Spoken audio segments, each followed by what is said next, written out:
Maya stood frozen in the doorway, watching the man she loved pack his life into brown cardboard boxes. Each item he folded and placed inside felt like another piece of her heart being torn away. The apartment that had been their home for 3 years suddenly felt cold and empty, even though he hadn't left yet. The sound of tape being pulled from the roll echoed through the quiet room. Alex moved slowly, carefully, like he was handling something fragile. Maybe he was. Maybe their entire relationship had been more fragile than either of them wanted to admit. She watched him pick up the blue coffee mug she had bought him on their first Christmas together. The one with the silly joke written on the side that always made him smile in the mornings. He stared at it for a long moment before wrapping it in newspaper and placing it gently in the box marked kitchen. Maya's throat felt tight. She wanted to say something, anything, but the words seemed stuck. How do you fix something when you don't even understand what went wrong? How do you stop someone from leaving when deep down you know they have every reason to go? The fight from last night kept playing in her head like a broken record. It had started so small, so stupid. Alex had gotten a text message while they were watching a movie together. Just a simple text from his coworker about a project deadline. But something inside Maya had twisted that innocent message into something dark and threatening.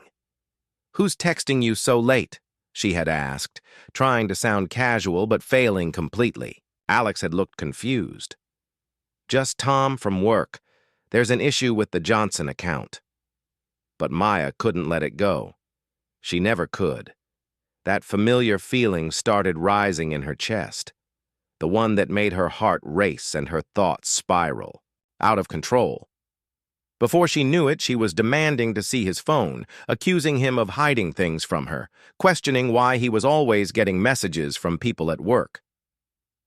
"Maya, you know Tom. You've met him a dozen times. He's married with 2 kids, Alex had said, his voice getting tired in the way it always did when these moments happened. But Maya was already too far gone. The fear had taken over, the same fear that seemed to live just under her skin. Always, ready to jump out and destroy everything good in her life. She had said terrible things, accused him of things that made no sense, and watched as the light in his eyes slowly died. "I can't keep doing this," he had finally said, his voice barely above a whisper. "Maya, I love you. I've loved you for 3 years. But I can't live like this anymore. I can't keep proving my loyalty to you every single day. I can't keep walking on eggshells, wondering what innocent thing I'll do next that will set you off." Those words had hit her like a punch to the stomach, because she knew he was right.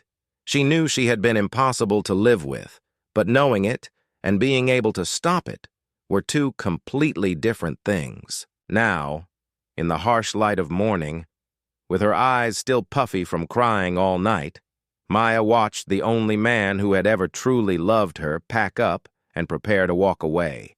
And the worst part was, she understood why. Alex folded his favorite sweater, the green one she had always loved seeing him wear. His movements were careful and deliberate, like he was trying not to break anything else. Like he was trying to leave as gently as possible, even though leaving at all felt like the cruelest thing in the world. "The lease isn't up for another 4 months, he said quietly, not looking at her. "I'll keep paying my half until then, so you don't have to worry about the rent." Even now, even while leaving her, he was trying to take care of her. That was Alex, always thinking about others. Always trying to make things easier for everyone around him. How had she been so lucky to find someone like that? And how had she been stupid enough to drive him away? Maya thought about all the good times they had shared in this apartment. The lazy Sunday mornings when they would stay in bed reading different books but somehow still together. The evenings when Alex would cook dinner while she worked on her laptop at the kitchen table. Both of them comfortable in the easy silence that comes when 2 people truly fit together. She remembered the night he had surprised her with homemade pizza and fairy lights strung up around the living room just because she had mentioned feeling sad about winter coming. Or the time she got food poisoning and he stayed up all night, taking care of her, bringing her water and rubbing her back when she felt sick. Those memories felt like they belonged to different people now. People who were happier, more trusting, more capable of love without fear. Alex taped up another box and carried it toward the door. Maya stepped aside to let him pass, their eyes meeting for just a moment. In that brief glance, she saw 3 years of history. She saw love and frustration and disappointment and something that might have been relief. "Alex," she whispered, finally finding her voice. He stopped but didn't turn around completely. "Yeah? I'm sorry." He set the box down and finally looked at her properly. His brown eyes were tired, sadder than she had ever seen them. "I know you are, Maya. You're always sorry. But being sorry isn't enough anymore." The words stung because they were true. She was always apologizing after these episodes, always promising to do better, to trust more, to stop letting her fears control her. But somehow, despite her best intentions, it kept happening. The cycle would repeat, and she would watch Alex grow a little more distant each time. "What if this time is different?" she asked, her voice small and desperate. Alex picked up the box again. "You've said that before, too."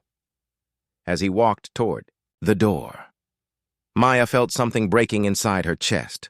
Not just her heart, but something deeper, something that had been holding her together for a long time.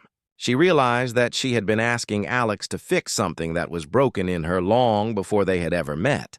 She had been asking him to love her enough to heal wounds that had nothing to do with him. The apartment door closed behind him, with a soft click, leaving Maya alone with the echo of her own breathing and the terrible understanding that she had just lost the best thing that had ever happened to her. Maya watched through the window as Alex loaded the last box into the back of his silver car. Her heart was pounding so hard she could hear it in her ears. This was really happening. He was really leaving. The man who had been her whole world for 3 years was about to drive away, and she couldn't just stand there and let it happen. Without thinking, she ran to the door and flung it open. The cold morning air hit her face as she rushed down the apartment steps, her bare feet slapping against the concrete. She didn't care that she was still wearing her pajamas or that her hair was a mess from tossing and turning all night. Nothing mattered except stopping him from leaving. "Alex, wait!" she called out, her voice cracking with emotion. He was standing by the driver's side door, keys in his hand. When he heard her voice, his shoulders dropped like he was carrying the weight of the world. He turned around slowly, and Maya could see the exhaustion written all over his face. Those kind brown eyes that used to light up when he saw her now looked tired and sad. "Maya, please don't make this harder than it already is," he said quietly. But she couldn't stop herself. The words came pouring out like water from a broken dam. "Please don't leave me. I know I've been difficult. I know I've pushed you away with my jealousy and my fears, but I can change. I promise you, I can change." Alex leaned against his car and rubbed his forehead with his hand. "You've said that before, Maya. You said it after you accused my sister of trying to break us up. You said it after you went through my phone while I was sleeping. You said it after you made that scene at Tom's birthday party because I was talking to his wife." Each example he mentioned felt like a knife to Maya's heart because she remembered every single one. She remembered how foolish she had felt afterward, how ashamed she was of her behavior. But in those moments, when the fear took over, nothing else mattered except the terrible feeling that she was about to lose him. "This time is different," she whispered, stepping closer to him. "I can see what I'm doing now. I can see how my fear is destroying everything we built together." Alex looked at her for a long moment, and she could see the conflict in his eyes. Part of him wanted to believe her. Part of him still loved her enough to want to try again. But there was something else there, too. A kind of tiredness that comes from being hurt too many times by the same person. "Maya, do you remember what you said to me last night?" he asked gently. You accused me of having feelings for someone I've never even met. You said I was lying to you about a work project. You made me feel like a criminal in my own home. The shame washed over her again as she remembered her words from the night before. In her jealous rage, she had said things that made no sense, accused him of things that weren't even possible. She had watched him try to defend himself against accusations that had no basis in reality, and she had seen the exact moment when something inside him finally broke. I was scared, she said, tears starting to flow down her cheeks. I get so scared that you're going to find someone better than me, someone who doesn't have all these problems, someone who can love you the way you deserve to be loved. Alex's expression softened slightly, but he shook his head. Maya, I chose you. For 3 years, I chose you every single day. I never gave you any reason to doubt that.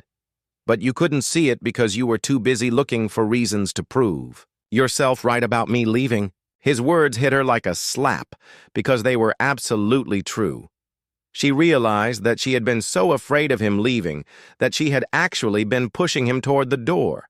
Every accusation, every jealous outburst, every moment of distrust had been like hammering another nail into the coffin of their relationship. I love you, she said desperately, reaching out to touch his arm. I love you so much that it terrifies me. I've never felt this way about anyone before, and I don't know how to handle it. But I can learn. I can get help. I'll do whatever it takes. For a moment, Alex's resolve seemed to waver. She could see the love in his eyes, the same love that had been there from the beginning. But then he gently pulled his arm away from her touch and opened his car door. I need space, Maya. I need time to think about everything. I'm going to stay at David's place for a while.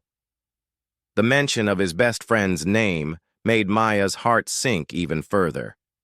David had never liked her much, and she knew he had been encouraging Alex to end their relationship for months. David had seen what Maya's jealousy was doing to his friend, and he had never been shy about expressing his opinion. How long? She asked, her voice barely above a whisper. I don't know, Alex replied honestly.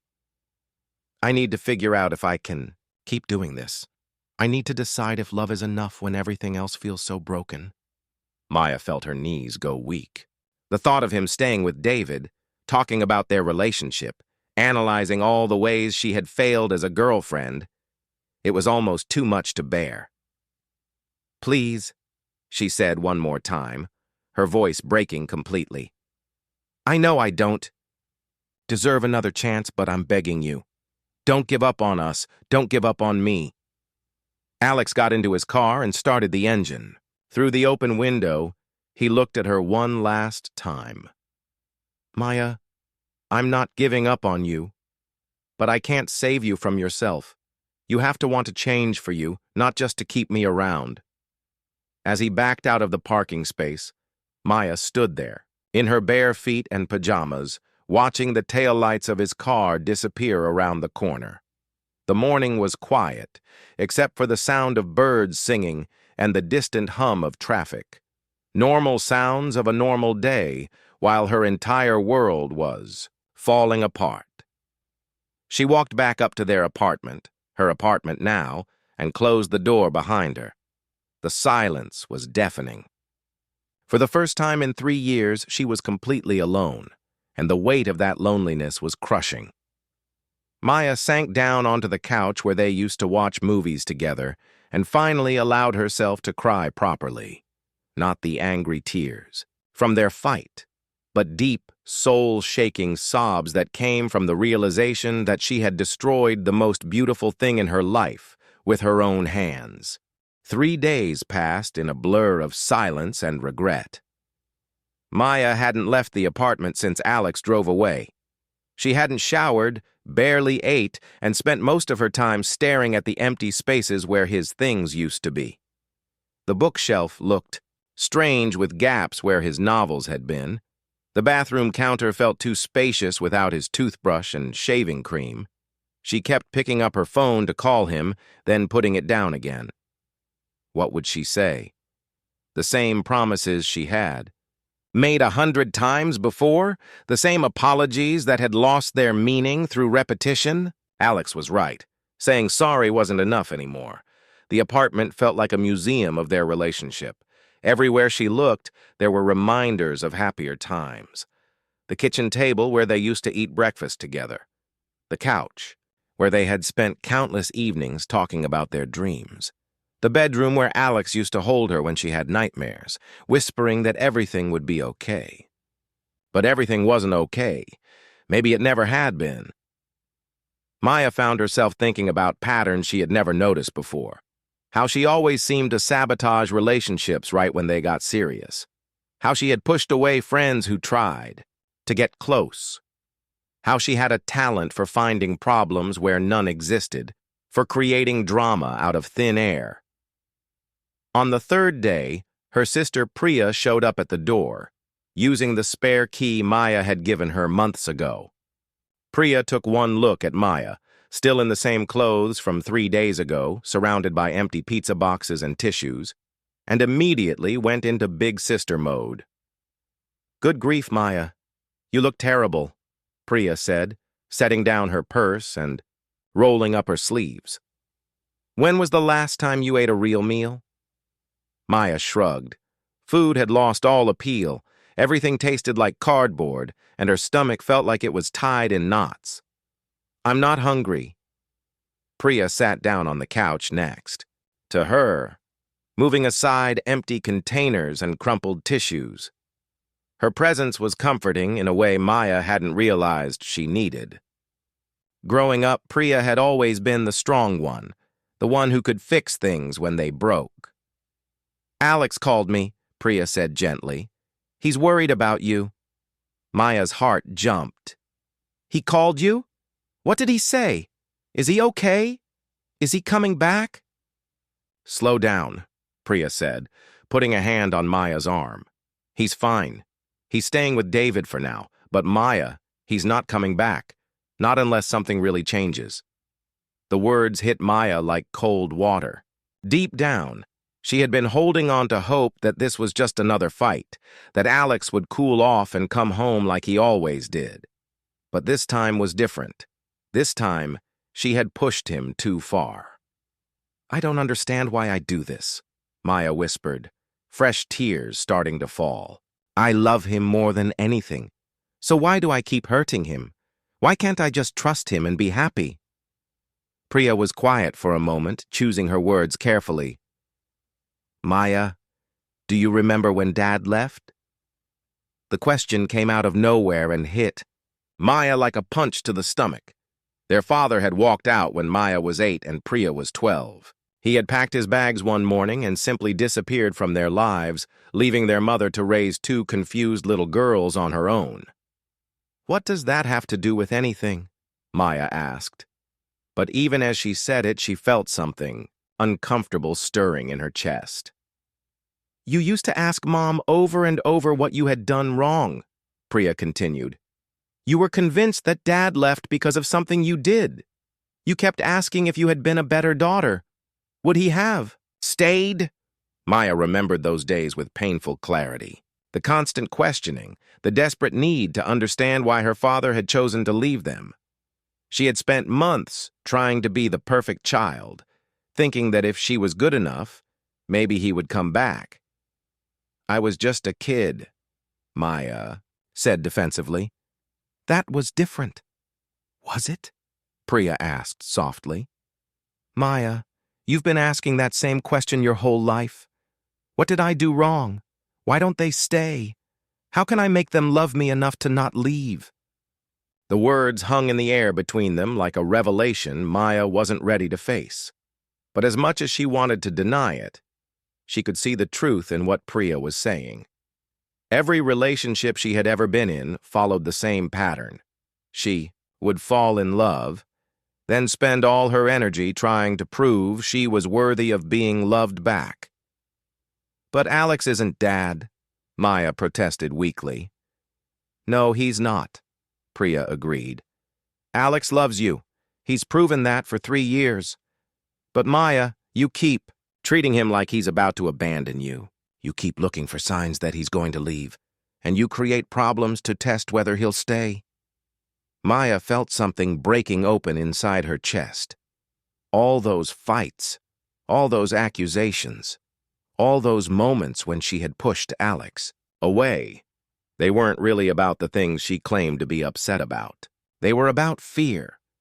The same fear that 8-year-old Maya had felt when her father walked out the door. "I'm scared all the time," Maya admitted, her voice barely audible.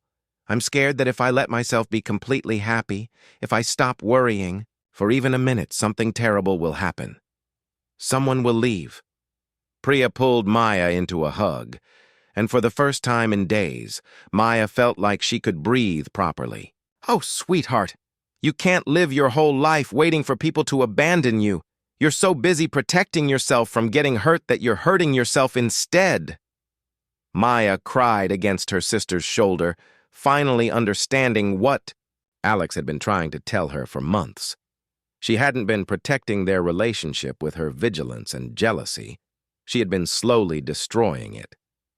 Every accusation, every moment of distrust, every fight had been her pushing him toward the door she was so afraid he would walk through. "I think I need help," Maya whispered. "Real help. Not just promises to do better, but actual help figuring out why I'm like this." Priya pulled back and looked at her seriously. "That's the first smart thing you've said in days." As they sat together in the messy apartment, Maya felt something she hadn't experienced in a long time. Hope. Not hope that Alex would come back, but hope that maybe she could learn to be different. Maybe she could figure out how to love someone without being terrified of losing them. For the first time since Alex left, Maya wasn't thinking about what she could say or do to win him back. Instead, she was thinking about the scared little girl inside her who had been running the show for far too long. It was time to face her properly, to understand her, and maybe even to heal her. The journey ahead felt scary and uncertain, but for the first time in years, Maya was ready to take an honest look at herself in the mirror. The waiting room at Dr. Lisa Park's office felt like foreign territory to Maya. She had never been to therapy before, and everything about it made her nervous. The soft classical music playing in the background, the magazines neatly arranged. On the coffee table, the other people sitting quietly with their own problems hidden behind calm faces. Maya's hands were sweating as she filled out the paperwork. Questions about her family history, her relationships, her mental health, it all felt so personal, so exposing. She almost got up and left 3 times before her name was finally called. Dr. Park was younger than Maya had expected, with kind eyes and a warm smile that immediately put her at ease. Her office was cozy, with soft lighting and comfortable chairs that made it feel more like a living room than a medical facility. "What brings you here today, Maya?" Dr. Park asked, settling into her chair with a notepad. Maya took a deep breath. "I destroyed my relationship because I can't stop being jealous and suspicious, and I think it has something to do with my dad leaving when I was a kid, but I don't really know how to fix it." The words came out in a rush, like she was afraid if she didn't say them quickly, she would lose her nerve. Dr. Park smiled gently and wrote something down. "That's a very honest and insightful place to start," she said. "Tell me about your relationship." For the next hour, Maya found herself telling Dr. Park things she had never said out loud before. She talked about Alex, about how much she loved him, and how terrified she was of losing him. She talked about the constant anxiety that lived in her chest, the way her mind would twist innocent situations into threats.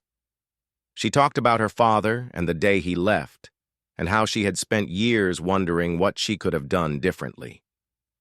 "It sounds like you've been carrying a lot of fear for a very long time," Dr. Park said when Maya finished. "Fear that the people you love will abandon you, so you try to control everything to prevent that from happening."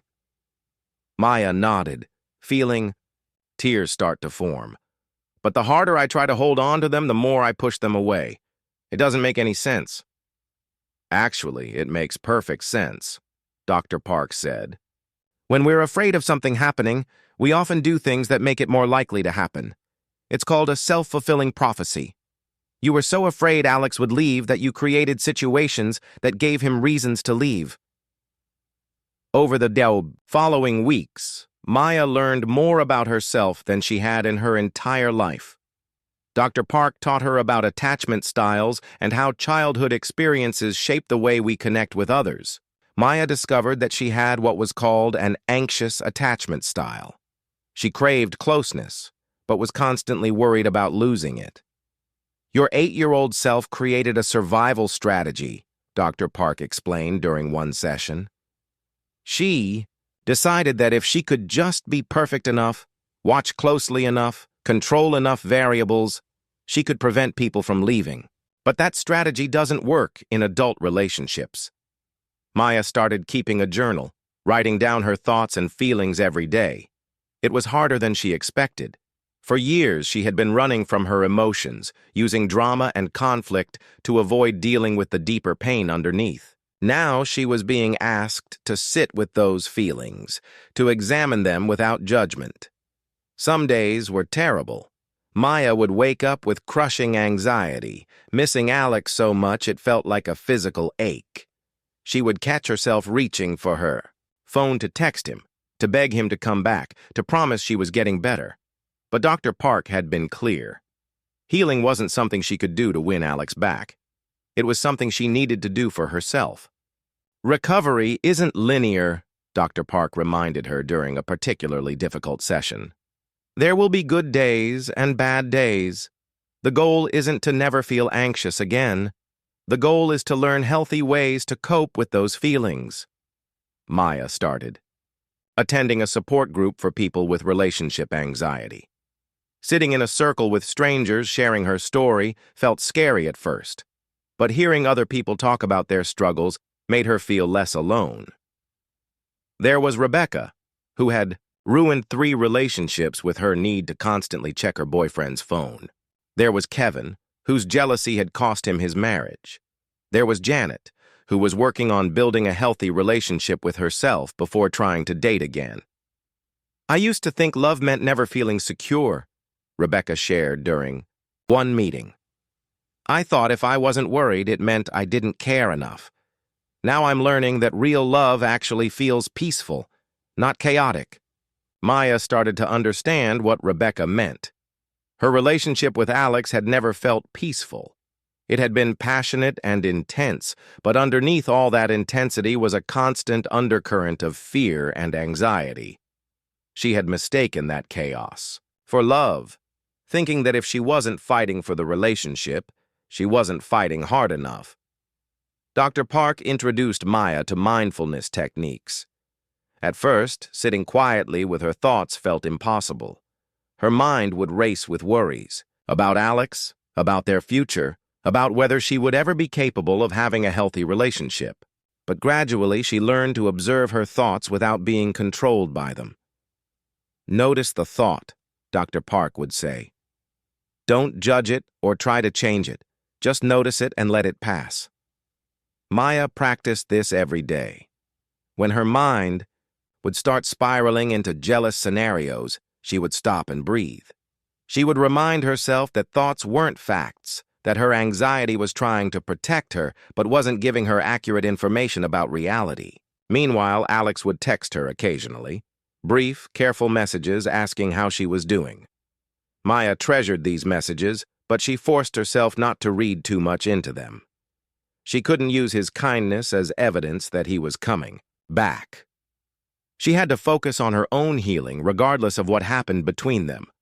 Maya also started rebuilding other parts of her life that she had neglected during her relationship. She called old friends she had pushed away during her worst moments with Alex. She started painting again, something she had loved in college but had abandoned when her anxiety took over her life. I forgot how much I love this, she told Priya. One evening as they sat in Maya's living room, Maya working on a landscape painting while Priya read a book.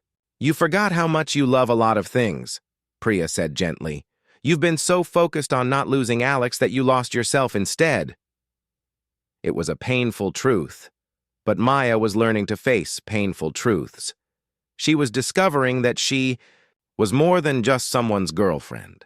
She had interests and talents and dreams that existed independently of any relationship.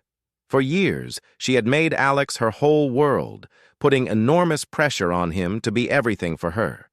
No wonder he had felt suffocated. 3 months into therapy, Maya had what Dr. Park called a breakthrough moment. She was sitting in session, talking about a particularly difficult day, when she suddenly understood something profound. "I've been asking Alex to heal something that was broken in me long before I met him," she said, the realization hitting her like lightning. "I've been asking him to prove over and over that he won't leave, but no amount of proof would have ever been enough. Because the problem wasn't really about whether he would leave, the problem was that I didn't believe I was worth staying for." Dr. Park smiled, the kind of smile that said Maya had just discovered something important. "How does it feel to understand that?" Maya thought about it for a moment. "Sad," she said finally, "but also hopeful. Like maybe if I can learn to believe I'm worth staying for, I won't need to spend all my energy trying to prove it to other people." As Maya left the session that day, she felt different, lighter somehow. She still missed Alex terribly, and she still didn't know if they would ever find their way back to each other. But for the first time in months, that uncertainty didn't feel like the end of the world. She was beginning to understand that her worth as a person wasn't dependent on whether Alex chose to be with her. She was valuable all on her own. 6 months had passed since Alex packed his boxes and drove away from their apartment. 6 months of therapy, support group meetings, journaling, and the hardest work Maya had ever done, learning to live with herself. Today she was sitting in their old coffee shop, the one where they used to spend Sunday mornings reading the paper and sharing a blueberry muffin. Maya had arrived early, her hands wrapped around a warm cup of tea, watching the door and trying to calm her nerves. Alex had texted her the week before, asking if they could meet to talk. Just talk. No promises, no expectations. Maya had stared at that message for an hour before responding with a simple yes. When Alex walked through the door, Maya's heart did that familiar flip it had always done when she saw him. But this time, something was different. The desperate, clinging feeling that used to accompany that flutter was gone. She was happy to see him, but she wasn't falling apart with need. Alex looked good. Rested. There was something peaceful about him that hadn't been there in the last months of their relationship. He spotted her in their old corner booth and walked over with a careful smile. "Hi," he said simply, sliding into the seat across from her. "Hi," Maya replied, and was surprised by how calm her voice sounded. They sat in comfortable silence for a moment, both of them taking in how different this felt from their last conversation in the apartment parking lot. There was no desperation in the air, no raw pain bleeding from open wounds. Just two people who had loved each other, sitting together and trying to figure out where they stood. "You look different," Alex said finally. "Happier, maybe?" Maya considered this. "I feel different. I've been working on myself. Actually working on myself, not just saying I would." Alex nodded. "I can see that. There's something calmer about you." "Dr. Park, that's my therapist. She says healing changes how you carry yourself in the world," Maya said. "I didn't really understand what she meant until recently." Alex ordered coffee from the waitress who had served them countless times before. She smiled at them both, clearly remembering when they used to come in together every weekend. Maya wondered what the waitress thought about seeing them here again, sitting across from each other instead of side by side. "I've been thinking about you," Alex said after the waitress left. "David keeps telling me to move on, to stop checking your social media, to start dating other people. But I couldn't stop wondering how you were doing." Maya felt a warm flutter at his words, but she pushed it down. She had learned not to read too much into kindness. "How are you doing? Really?" Alex stirred his coffee slowly, thinking about his answer. Better. Clearer. I've had time to think about everything that happened between us. I've been seeing someone too, actually. A counselor. David suggested it. Maya felt a brief stab of something. Not jealousy exactly, but maybe sadness that Alex had needed therapy to recover from their relationship. I'm glad. I know I put you through a lot. We put each other through a lot, Alex corrected gently. I wasn't perfect either, Maya. I should have insisted we get help earlier instead of just hoping things would get better on their own. This was new. Alex taking some responsibility for their problems. The old Maya would have jumped on that, would have used it as evidence that the breakup wasn't entirely her fault. But the new Maya, the one who had spent months learning about healthy relationships and personal accountability, could see the situation more clearly. You tried to help, Maya said. You tried to talk to me about it so many times. I just wasn't ready to listen. They talked for over an hour, carefully sharing what they had learned about themselves over the past 6 months. Alex told her about his counseling sessions, how he had discovered that he had a pattern of trying to fix people instead of setting healthy boundaries. Maya shared her journey of understanding her anxiety and attachment issues. I realized I was asking you to heal something that had nothing to do with you, Maya said. I was asking you to prove over and over that you wouldn't abandon me, but no amount of proof would have ever been enough because the problem was inside me. Alex leaned back in his chair, studying her face. You really do seem different. The Maya I knew would have spent this entire conversation asking me if I'm seeing anyone else or when I'm coming home. Maya laughed, and it felt good to laugh about something that used to cause her so much pain. I thought about asking, but honestly, Alex, I'm not ready for the answer yet. And that's okay. I'm learning that I don't need to know everything right now. That's huge growth for you, Alex said, and there was genuine admiration in his voice. Dr. Park says recovery isn't about becoming a different person, Maya continued. It's about becoming the person you actually are, underneath all the fear and trauma. I'm starting to remember who that is. Alex was quiet for a moment, watching her speak. I fell in love with that person, he said softly. The Maya who painted beautiful pictures and laughed at terrible movies and could spend hours talking about books. Somewhere along the way, I lost her. I lost her too, Maya admitted. I got so focused on not losing you that I lost myself instead. As their conversation wound down, Maya felt something she hadn't experienced in their relationship before. Closure. Not the kind of closure that comes from getting all your questions answered, but the kind that comes from understanding and acceptance. I don't know what happens next, Alex said as they prepared to leave. I don't know if we can ever be together again, or if we should even try. But Maya, I want you to know that I see the work you've done. I see how hard you fought to become healthier.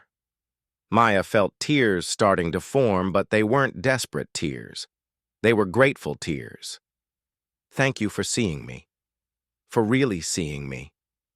Alex stood up and, after a moment of hesitation, gave her a gentle hug. It was brief and careful, but it was real. Would you like to do this again sometime? Just coffee, just talking? Maya pulled back and looked at him seriously. I would love that. But Alex, I need you to know something. I'm not doing this work to win you back. I'm doing it for me. If we're going to explore being friends or anything else, it has to be because we genuinely want to know each other as the people we are now, not because I'm trying to prove I've changed enough to deserve you back. Alex's eyes widened slightly. This was perhaps the most self-aware thing he had ever heard Maya say. I respect that, and honestly, that makes me more interested in getting to know this version of you. As they walked out of the coffee shop together, Maya realized that for the first time in her adult life, she wasn't desperate to know what would happen next. She wasn't frantically trying to control the outcome of this new phase of their relationship. She was simply present, grateful for the conversation they had, shared and open to whatever might unfold naturally. The future was uncertain, but uncertainty no longer felt like the enemy. It felt like possibility. Walking to her car, Maya thought about how far she had come from the woman who had stood in the apartment doorway 6 months ago, watching Alex pack his life into boxes. That woman had been drowning in fear and desperation. This woman was learning to swim in the open water of an unknown future and discovering that she was stronger than she had ever imagined.